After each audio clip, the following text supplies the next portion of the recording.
ஒன்றா சீர்மொழி உச்சங்கம் வளர்த்த முதுமொழி எக்காலமும் அழியா நன்மொழியாக எனது அன்னை தமிழை வழங்கி அனைவருக்கும் என் முதல்வர் வழக்கத்தை தெரிவித்துக் கொள்கிறேன். என் பெயர் தே கோபிகாஷி. நான் 10ஆம் வகுப்பு பயின்று வருகின்றேன்.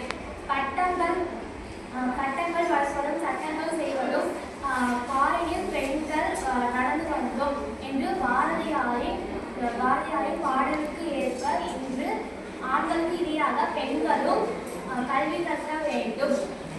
அதற்கு ஆதாரமாக இருப்பதை கல்வி. வீடும் நாடும் வளம் பெற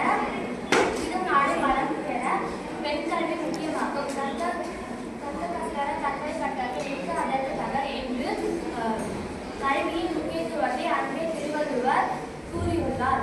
இவ்வுலகில் பெண்கள் கௌரவமாகவும் கம்பீரமாகவும் வாழ வேண்டும் என கல்வி அறிவு முக்கியமாகும். சமூக பயன்பாட்டுக்கு பெண் கல்வி அவசியமாகிறது. பாரதியார், கல்வி தந்திருந்த காமராஜர் போன்ற பல தலைவர்கள் பெண் கல்வி கிடைக்க பாடுபட்டார்கள். ஆணும் பெண்ணும் நிகரென கொள்வதால் அறிவியல் உலகி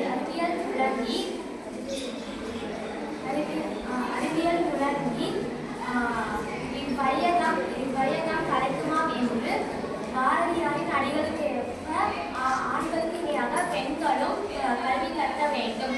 பெண்கள் கல்வி பெற்றதால் உலகின் அனைத்து துறைகளிலும் பெண்கள் கணம் வகித்துள்ளனர். விளையாட்டுத் துறையில் பி.வி. சிந்து, விண்வெளி ஆராய்ச்சி துறையில் கல்பனா சாவ்லா போன்றவர்கள் முத்திரை பதித்துள்ளனர்.